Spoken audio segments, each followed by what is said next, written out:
Season 3, Episode 15, The Screaming Earth. Basically, I'll talk about Cole's plot first. He obviously is trying to lift something up because it's obviously what Master Wu's ghost does. It eventually succeeds with Kai's and Frack's help. This is also where his journey in Season 1, when Master Wu's ghost called out for him, was leading to. And it ends up being a dead Source Dragon, which I'm almost certain is Balance, because Balance is the only deceased Source Dragon we know of, unless there's one that's not a part of the Source Dragon Council, I guess. But I'm almost certain this is the Balance Source Dragon. I don't know how he died. My guess is maybe the Strength Dragon, if the Strength Dragon is Raz's master, killed him somehow without the other Source Dragon's knowledge. But I don't know. I'm assuming it probably happened after the merger, and it might be decided to why Wu is a ghost. But yeah, that's kind of Cole's plot. And this is probably one of the main things he has this season, which is honestly pretty good. I do like how Cole's getting a decent bit of focus, even if it's not as much as Jay and Nia and Lloyd's team. But either way, I still enjoy it. And now with Cole, Nia, and then Aaron's parents, I feel like they have a lot of in common. I do like the fact that Cole and Barry have like their own time alone together. They mention a bunch of stuff from, for example, Jay's game show. He wanted to forget in season 8. He wanted to forget that when he was finding Master Wu. But also it's obviously from season 4, the first episode, when he hosted the game show. I don't know if it's been clarified how long he hosted that game show for. But yeah, and he also mentioned Superstar Rockin' Jay when Jay gets stuck in the game. I don't know how Aaron knows of that or what, but yeah, it's really nice to hear some little things. And I do like how in common they have together. There's one thing in this episode I'll say that I really like is when Aaron's mum, I forgot her name, but Aaron's mum basically tells Nia that Maybe Jay's mind doesn't remember her, but his heart does. And I thought that was a really good bonding thing for them to actually bond over. Because honestly, I didn't think Aaron's parents would have too much character stuff. But I'm happy they do. Because it's nice that Aaron's mom's basically comforting Nia and all. I really enjoy that. Now with Lee, the episode basically is Jay. Jay didn't want to help brothers, but he ends up doing it anyway because Lee gets in his way. And you can see certain goodness in him. And I do like, there's definitely some moments you can probably pause with Jay looking sad and thingy, especially when Aaron's parents end up crying, realizing he's alive, as a sort of scene when he looks kind of sad and stuff. I do enjoy that a lot. And then Aaron ends up seeing Sora. Sora and Aaron basically go into the land of Lee and sees their parents alive. Also, this is where Jay ends up getting his mech.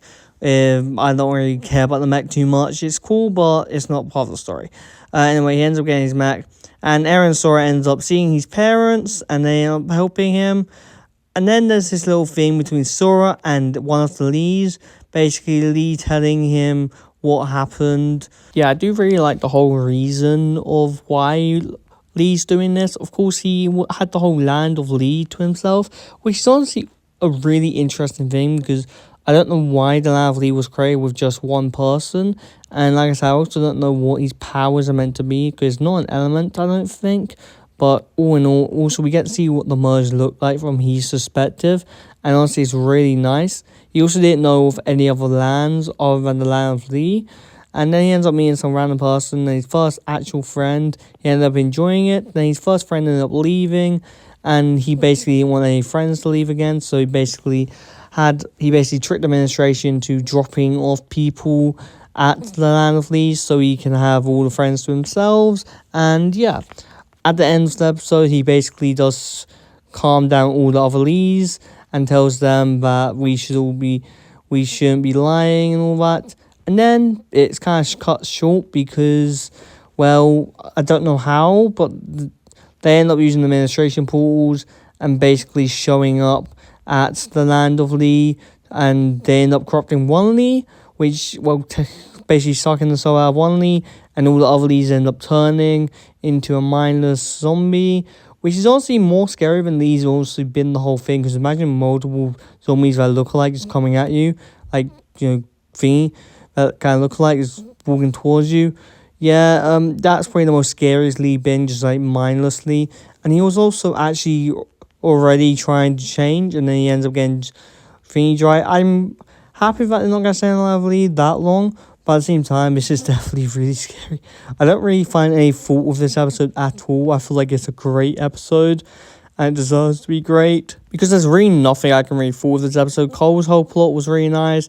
With Nia Jay in this episode was pretty nice. Lee's backstory was really great. I do like what his motivation for keeping people, even if it's still really creepy on the reason he kept people. But regardless, I really like his whole backstory. And then obviously to touch it off, Lee getting basically his soul drained from him because all of Lee's, I'm pretty sure, share the same soul inside because they're not really clones. Well, because clones don't really share the same soul, I would say. Only there's like one main body, but they all share the same body. So yeah, I really like that. And also at the end, it just ends off with him being even more scary than he's already been throughout the whole Dragon Rising. And I did really enjoy that. Okay, so I feel like it deserves a 10 out of 10, 100%. In my opinion, of course, you can see it's maybe one of your least favorite episodes. I don't know, but I really do like Leanne. I hope we see him again in the future. I don't really know if we will, but if we see him in the future again, I'll be really happy. But yeah, without further ado, I'll see you guys next time. Subscribe to great stuff. Bye, guys.